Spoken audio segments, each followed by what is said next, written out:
Dear students, आप सबका एक बार फिर से स्वागत है मेरे चैनल में।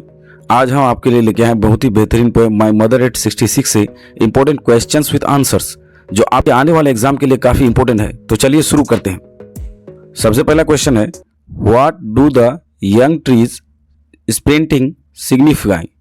यंग ट्रीज स्प्रिंटिंग, ये जो नए पेड़ पौधे हैं जो मूव कर रहे हैं, स्प्रिंट कर रहे हैं, ये क्या सिग्निफाई करते हैं, क्या सूचित करते हैं? तो इसका आंसर होगा सिंबल ऑफ यूथ। ये यंग जनरेशन को सिंबल सूचित करते हैं, दर्शाते हैं। वाइटलिटी, जीवन शक्ति, लाइफ कंटिन्यूटी, और लगातार लाइफ चलते रहता है, दर्शाता है। Contrast with the mother's stillness old age. Contrast का मतलब होता है विपरीत आइडिया, ऑपोजिट, उसके अगेंस्ट में बोलता है। तो ये जो यूथनेस है, जीवन का शक्ति है या फिर लाइफ का कंटिन्यूटी है, ये कंट्रास्ट करता है, ऑपोजिट आइडियाज को दिखाता है। किसके? उसके मदर का स्टिलनेस के। उसके मदर अब सूख गई है, सख्त हो गई है, और वो ओल्ड एज हो गई, इसको दिखाता है। Represents hope and renewal of life. उम्मीद होता है, एक लाइफ अगर जा रहा है तो दूसरा लाइफ आने वाला है। क्वेश्चन है, why has the mother been compared to a corpse. उसकी माँ को कंपेयर किया गया था, तुलना किया गया था एक कॉप्स के साथ। कॉप्स का मतलब डेड बॉडी। डेड बॉडी के साथ क्यों तुलना किया गया था? तो इसका आंसर होगा पेल लाइफलेस एसन फेस। उसकी मम्मी का जो चेहरा था पेल था, मुरझाया हुआ, लाइफलेस था, जिंदगी दिख ही नहीं रहा था, और एसन फेस मतलब राख की तरह उसका चेहरा दिख रहा था। अगला पॉइंट है, वीक एंड एजेड अपीयरेंस। उसकी अम्मी वीक दिख रही थी और उसके अंदर बुढ़ापा झलक रहा था। लास्ट है, सजेस्ट नियरनेस टू डेथ। और ये सारे चीज संकेत कर रहा था कि उसकी अम्मी का मौत बहुत ही नजदीक आ गया है। नेक्स्ट क्वेश्चन है, why does the poet smile at the end of the poem. Poem के आखिर में पोएट जो है स्माइल क्यों देता है, मुस्कुराता क्यों है? तो इसका आंसर होगा to hide fear of separation. जुदा होने का जो दुख है, गम है, उसको छुपा रहे थे। हाइड का मतलब छुपाना। To reassure her mother with hope. और उसकी अम्मी को जो है रीएश्योर कर रहे थे, पूर्ण विश्वास दिला रही थी, उम्मीद का। क्योंकि वो जा रही है तो पता नहीं परमानेंटली चले जाए दुनिया छोड़ के ना, कि इसका कोई गारंटी नहीं है, लेकिन वो फीकी मुस्कान दे करके भी वो जो है रीएश्योर कर रही थी, उसको तसल्ली दे रही थी। To give courage to herself, और साथ ही अपने आप को भी करेज दे रही थी, साहस दे रही थी। Symbol of acceptance of life's reality. और ये सारे चीज सिंबल है, चिन्ह है, पहचान है कि हम लोग जिंदगी का रियलिटी को भी एक्सेप्ट करते हैं। एक ना एक दिन हम लोगों को भी जाना है, इस चीज को हम लोग मान लेते हैं। What childhood fear does the poet recall.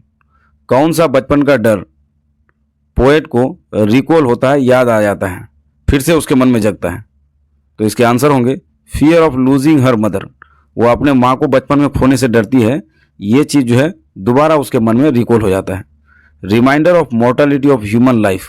और ये एक तरह का रिमाइंडर है, याद दिलाना है कि इंसान का जिंदगी मरणशील है, मरना ही है। Emotional pain of separation. और ये इमोशनल पेन है, भावनात्मक दुख होता है किसी से जुदा होने का, उसके अम्मी से जुदा होने का। A universal fear shared by all.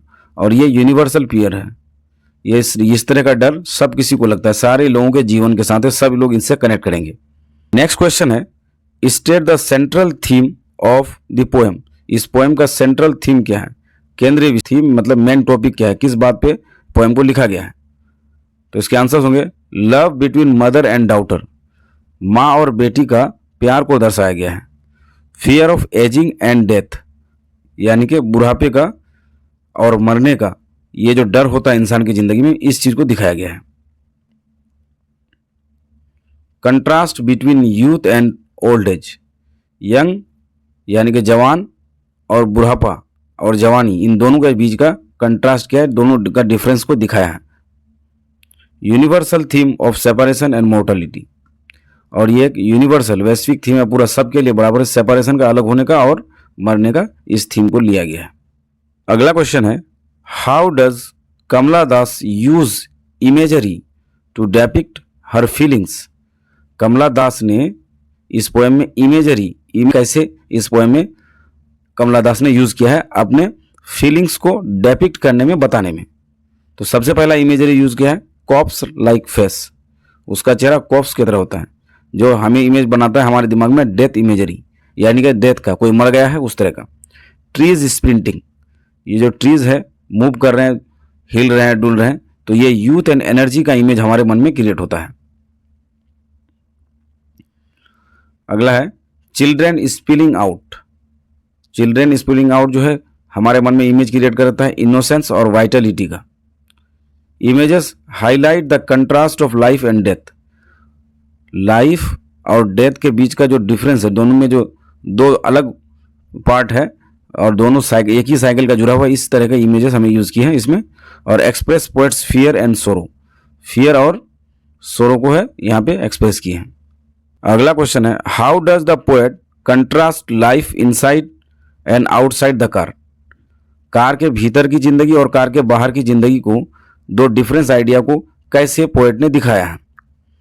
तो इनसाइड कार में क्या होता है, एज्ड, पेल, वीक मदर। कार के भीतर जो है उसकी अम्मी बैठी है जो एजेड है, पेल है, चेहरा मुरझाया हुआ है और वीक है, और ये सारे चीज उसका सिंबल करता है नियरिंग डेथ, यानी कि मौत उसके नजदीक है, इस चीज को दिखाता है। वहीं आउटसाइड बाहर क्या है, trees and children full of energy. Trees और चिल्ड्रेन जो है पूरे एनर्जी से भरा हुआ है, और जो दिखाता है लाइफ, जब कोई पैदा होता है जिसकी लाइफ अभी अभी शुरू हुई है, जो बच्चे होते हैं या जवान हुए हैं, उनका एनर्जी बहुत ज़्यादा रहता है, लेकिन वहीं जहाँ बूढ़े हो जाते हैं, एज हो जाता है, उसको उनका एनर्जी बिल्कुल खत्म रहता है। क्रिएट्स अ स्टार्क कंट्रास्ट, दोनों के बीच में जबरदस्त अंतर दिखाया गया है। Shows the poets emotional conflict, और ये चीज़ हमें दिखा रहा है कि पोएट के भीतर के भावनात्मक टकरार, कन्फ्लिक्ट, दुविधा कैसे चल रहा है। कभी बाहर की जिंदगी देखता है और अंदर की जिंदगी देखता है, एक तरफ अपनी माँ को देखता है, दूसरी तरफ बचपन को देखता है। तो ये कन्फ्लिक्ट उनके मन में एक अपना ही अंदर एक जंग चल रही रहती है दोनों चीज़ों की। अगला क्वेश्चन है what emotions are expressed by the poet in this poem. इस पोएम में, कविता में किस तरह के भावनाओं को एक्सप्रेस किया गया है पोएट के द्वारा। सबसे पहला इसका आंसर होगा love and affection for her mother. अपनी अम्मी के साथ उनका लव और अफेक्शन दोनों चीज जो है दिखाया गया है। Fear of death and separation, मरने का जो है डर दिखाया है और अलग होने का भी डर है। Helplessness in the face of ageing, जब आदमी बूढ़ा हो जाता है तो कैसे असहाय हो जाता है, इस चीज को दिखाया है। सैडनेस एंड एंजाइटी, दुख होता है और साथ में टेंशन भी। Ends with hope and courage, साथ में जो है उम्मीद और साहस के साथ एंड होता है, जो एक सिमिली है। नेक्स्ट क्वेश्चन है justify the title my mother eight 66। ये जो टाइटल है माई मदर एट 66, इसको जस्टिफाई कीजिए, कैसे ये एप्ट एंड एप्रोप्रिएट है, इसको बताइए। तो सबसे पहला पॉइंट है the poem reflects on mother's old age 66। उसकी अम्मी जो है 66 साल की है और 66 साल में उसका चेहरा कैसा हो गया, इस चीज को दिखाया गया, रिफ्लेक्ट किया गया। सोज मोर्टालिटी, और ये चीजें दिखा रहा है कि इंसान को मरना ही है। सेपरेशन, और अलग होने का।